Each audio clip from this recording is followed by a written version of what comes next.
Today, we join a park bus day trip to Owen Sound, about 190 kilometers from Toronto. Our first stop was the Grey Roots Museum and Archives. In this cozy museum, we caught a glimpse of the region's intertwined history.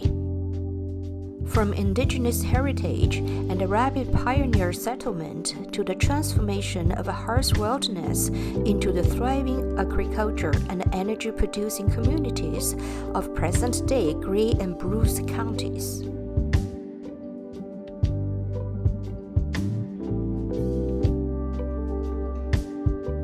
After leaving the museum, we arrive at the Morriston Heritage Village, located just outside the main building. This beautiful 10-acre historical site features more than a dozen restored and replicated heritage buildings.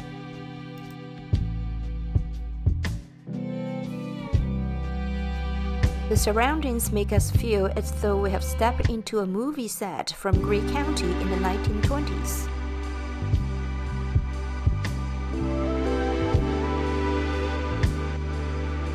One of the major sites we were looking forward to seeing before coming here was Morland Place, located just beyond this cornfield. What makes Morland Place so special is that it's a 20th century estate featuring formal French and Italian-style gardens, a hidden gem that many people don't even know exists. The facade of this impressive two-story grey stone house features a central arched entrance flanked by 4 symmetrical windows. Above the entrance is a large tan-paned window crowned by a lion statue perched on a column. Its architectural style blends Georgian design with elegant Italian decorative elements. Barry Moore, a self-taught craftsman, built this Georgian Regency-style villa as a tribute to his mother, with assistance from his father. Construction of the 3,000 square foot estate began around 1973 and was completed in the mid-1980s. The gardens slope gently down from Morland's Place. Pathways wound through cedar trees, leading visitors to an overgrown cedar maze planted in the early 1990s, as well as to the beautiful formal gardens themselves.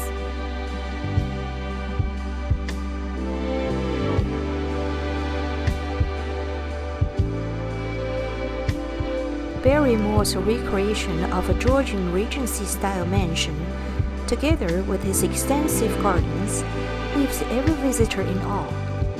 It truly feels like stepping into an Alice in the Wonderland fairy tale. When people think of Owen Sound, the first thing that probably comes to mind is Inglis Falls. Named after early settler Peter Inglis and often described as the best waterfall in the area, Inglis Falls is located in the heart of the 200-hectare Inglis Falls Conservation Area.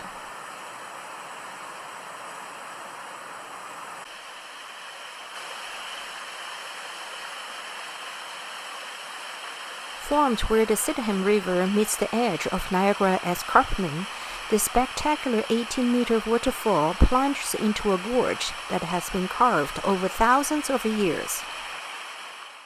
The powerful flow of water gradually shaped the deep canyon at the base of the falls. The limestone cliffs surrounding Owen Sound are estimated to be about 430 million years old. Just look at these massive rock formations along the cliffs. Aren't they impressive?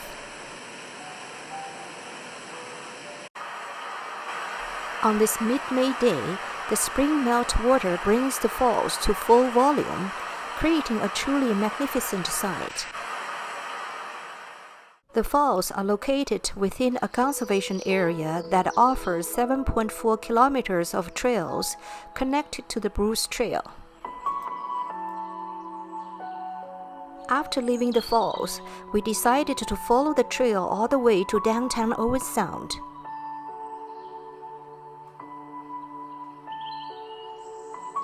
The trail is lined with more than 20 species of ferns, and winds through ancient cedar forests, lush fern-covered landscapes, and geological potholes sculpted by ancient glaciers.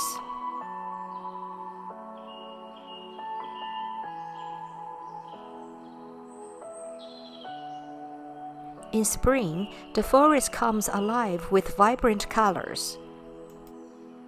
Trilliums bloom everywhere.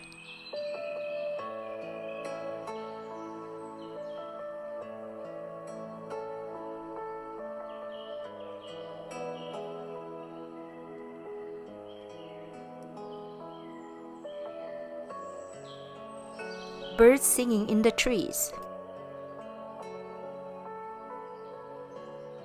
and the streams murmur alongside the trail. We couldn't help but feel grateful to the volunteers and organizers of the Bruce Trail for their dedication and hard work, which allow hikers like us to fully enjoy these beautiful trails they helped create and preserve.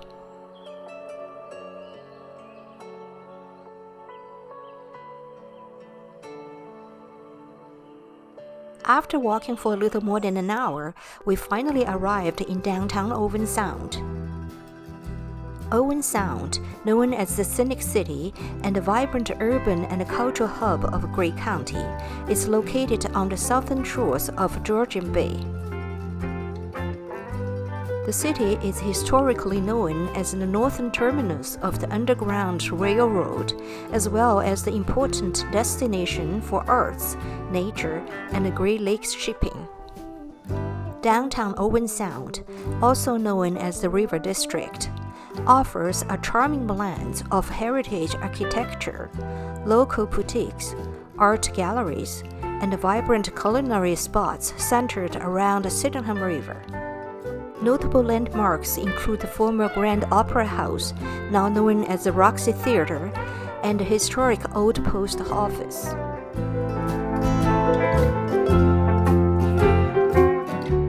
We also enjoyed a walk along the banks of the Sydenham River, taking in the beautifully revitalized and pedestrian-friendly riverfront. Owen Sound is also the birthplace of Billy Bishop, and his childhood home has been preserved as the Billy Bishop Home and Museum. We arrived at the museum full of anticipation, only to discover that it was closed on Saturdays. Owen Sound itself may be a small city, but it carries remarkable cultural significance. Tom Thompson, the artist who greatly influenced the Group of Seven, grew up just outside the city, and the gallery bearing his name still operates on First Avenue. The gallery is dedicated to this iconic Canadian artist. Currently on display is a remarkable series of sketches that Tom Thompson created during the final spring of his career in Algonquin Provincial Park.